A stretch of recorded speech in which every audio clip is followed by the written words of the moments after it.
Curio.ca est une plateforme de visionnement de vidéos éducatives canadiennes de Radio-Canada et de CBC, sur tous les sujets, pour tous les âges, en anglais et en français.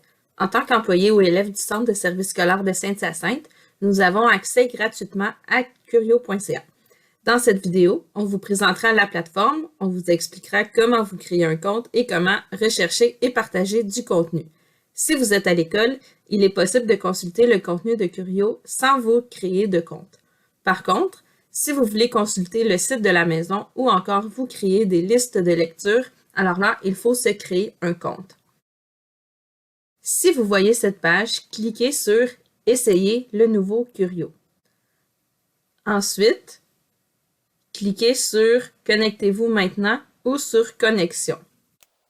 Ici, vous devez entrer votre adresse courriel institutionnelle qui se termine par cssh.gouv.qc.ca. Si vous êtes déjà connecté à un compte Office sur l'ordinateur, vous pouvez cliquer sur « Se connecter avec Microsoft ». Donc, ici, on nous dit qu'il faut aller ouvrir le courriel qui a été envoyé dans notre boîte de courriel pour entrer le code d'activation de 8 chiffres. Donc ici, j'ai reçu mon code d'activation. Je vais le copier et le rentrer ici. Et c'est tout! La deuxième partie du vidéo vous expliquera comment trouver du contenu sur Curio.ca. Sur la page d'accueil, vous verrez des thématiques qui ont été mises de l'avant selon l'actualité, les derniers ajouts et certaines collections qui sont mises en vedette. Vous pouvez aussi aller choisir les thèmes qui vous intéressent pour qu'ils soient mis de l'avant sur votre page d'accueil dans la section qu'on voit ici, « Recommandés pour vous ». Pour ce faire, il faut aller dans votre compte, « Mon profil » et aller choisir les intérêts que vous voulez. Vous pouvez choisir de naviguer via le menu qu'on voit ici. Dans « Parcourir », vous pouvez naviguer par public cible, par niveau scolaire ou par catégorie. Si on va dans les arts, vous allez voir que dans la colonne de droite, on a subdivisé le sujet. Donc, on pourrait aller naviguer par art visuel, cinéma, danse, musique, théâtre.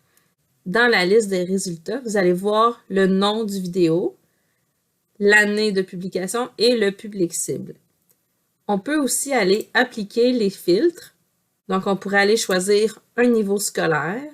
On peut aller choisir si la vidéo est sous-titrée, le type de média. Il y a aussi du contenu uniquement audio.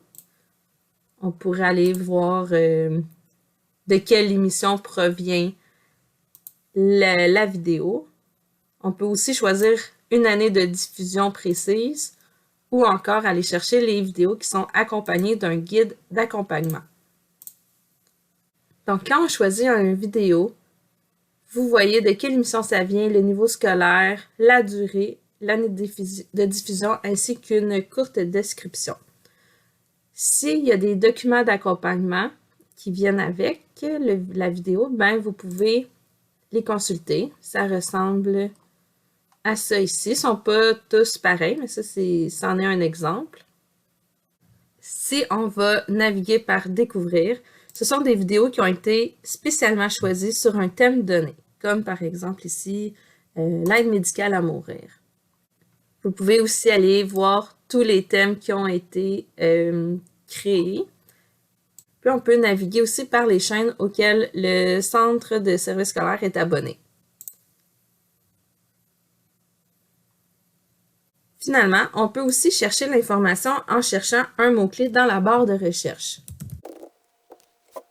Il est toujours possible d'appliquer les filtres, donc qu'on a vu tout à l'heure. Il faut faire attention avec la barre de recherche ici. Si vous ne trouvez pas l'information du premier coup, n'hésitez pas à utiliser des synonymes. Il existe une autre manière de trouver du contenu pertinent pour vos cours. Si vous allez tout en bas dans la section « Programme d'études », c'est divisé selon d'autres catégories déjà présentées. On retrouve ici, par exemple, éducation à la sexualité. Si on prend, par exemple, univers social, vous allez voir que sur le côté, On a regroupé les vidéos par matière et par cycle. Donc, c'est un petit peu plus précis. Dans Curio, on peut garder nos vidéos favorites soit dans les favoris ou dans des listes de lecture. Dans les favoris, les vidéos seront pêle-mêle, tandis que les vidéos dans les listes de lecture sont organisées selon nos dossiers. Donc, si je vais voir mes favoris, vous allez voir, c'est juste une liste de vidéos comme ça, tandis que dans mes listes de lecture, bien là, vous voyez que j'ai organisé selon les thématiques qui me convenaient. Il est aussi possible de partager les listes de lecture. Donc, simplement en allant copier le lien ici. Quand vous avez une vidéo que vous voulez soit ajouter à votre liste de lecture ou à vos favoris, c'est seulement avec les petits boutons ici. Donc, pour les favoris, on clique ici. Puis, dans les listes de lecture, bien, ici, on va vous donner vos listes de lecture. Si elle n'existe pas, bien, vous pouvez la créer ici. Il est aussi possible de créer des segments. Donc, ici, on va aller choisir à quelle minute ou quelle seconde on veut que la vidéo commence et se termine. Ce que vous voyez ici dans le milieu, c'est la durée totale de votre segment. Quand vous avez terminé votre extrait, cliquez sur « Continuer ». Je vous suggère de l'ajouter à une liste de lecture pour le sauvegarder. Parce que si on fait seulement le permalien, ça ne sauvegarde pas la vidéo, ni dans les favoris, ni dans les listes de lecture. En terminant, la durée des droits de diffusion varie d'une émission à l'autre. Lorsque ces droits arrivent à terme, l'émission est retirée de curio.ca. Il faut donc vérifier à l'avance que les vidéos soient encore disponibles avant de les diffuser en classe.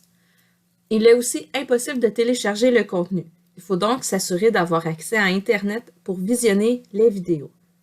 Il est possible de demander d'ajouter des vidéos via leur formulaire en ligne et il est aussi possible de partager votre écran avec Teams lorsque vous voulez partager les vidéos.